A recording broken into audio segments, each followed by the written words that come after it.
horrifying. Honestly, this was just horrifying.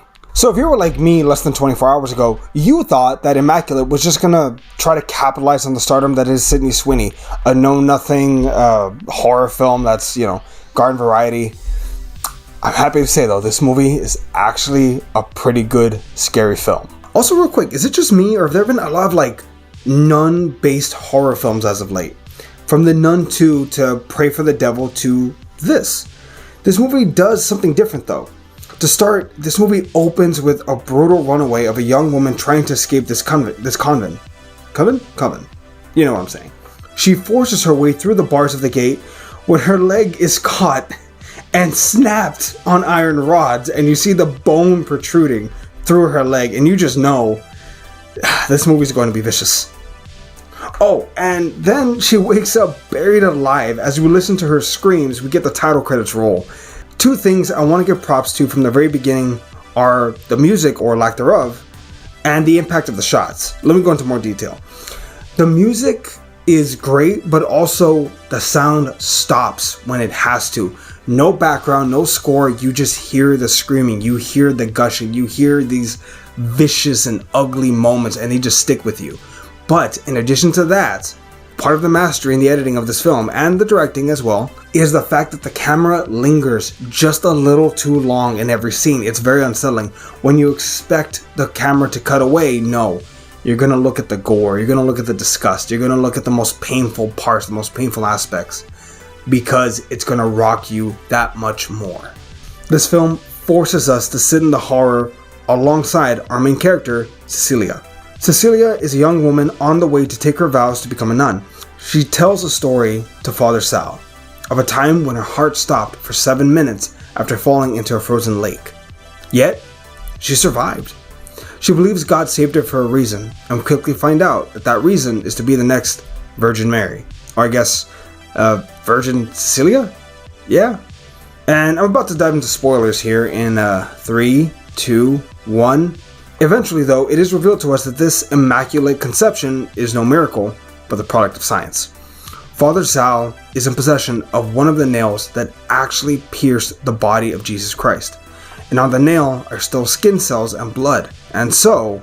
I'm simply saying that life, finds a way. So they decide that instead of waiting for the return of Jesus, like most of us do, they'll call upon him via unconsensual fertilization, which... Yeah, I want to address a few things that happen in this film that feels like they're trying to be commentary, especially in the second part of this movie. To begin, let's state the obvious. Involuntary conception is not okay. That's a bad thing. The fact that Father Sal is seemingly trying to play God, using science to try and play God and forcibly bring back Jesus. I mean, well, what's that quote from James Bond? History isn't kind to men who play God. Thank you, James. So, there's something to be said about this priest that gets too big for his britches. A guy who thinks that he's too good and ends up burning alive, which, again, spoilers, I guess. There's also another part where another priest says, if it's against God's will, why doesn't he just stop us? Which is like, very basic evil shit to say.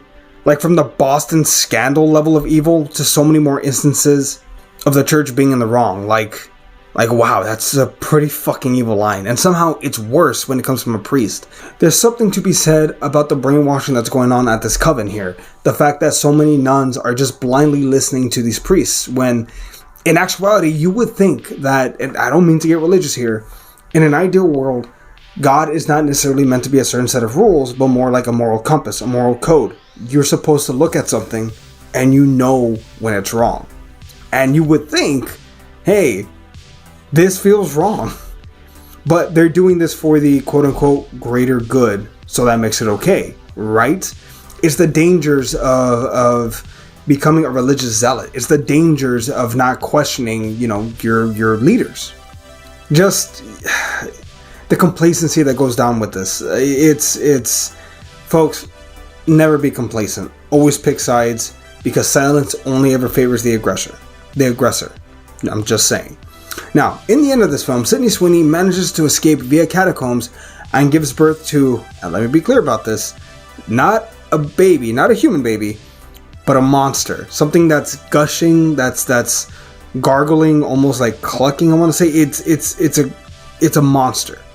The science wasn't exactly precise. So Celia picks up a big rock and breaks it down on the little monster just when we cut to black, and damn, Sydney Sweeney is the MVP of this film. She is a great horror scream queen that is destined to be a horror icon if she so chooses. Masterfully directed by Michael Moen, masterfully written by Andrew Lobel. Just a great horror film, a great original idea. The fact using science to replicate Jesus is such a great idea that I've never heard before. And let me be clear, this film is wrapped up in disturbing imagery and some light horror. When I say that, I mean there's light dream sequences. There's no pretending that, oh, there's a demon and she's possessed. No, it's more disturbing because all the stuff that happens, to some degree, actually happens. It is disturbing when they put an iron on her feet for her trying to run away. It is disturbing when you see a chicken being killed with a knife. It is disturbing when you see a woman whose face was skinned, or when you see another woman's tongue being cut off. Now, let me be clear again. The camera does not look away right when the cut happens.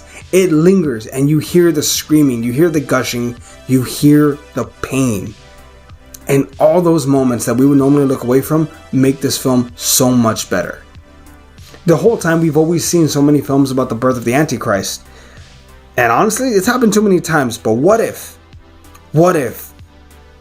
we were giving birth to the actual Christ? That is a hell of a plot. Props to them. This film is easily, it's a 6.5. Is it one of the greatest films ever made? God, no. But is it a good horror movie? Hell yes it is. I do recommend it to everyone. Go watch it. Go check it out. Please let me know how you liked it. And we'll catch you all next time. We'll see everybody.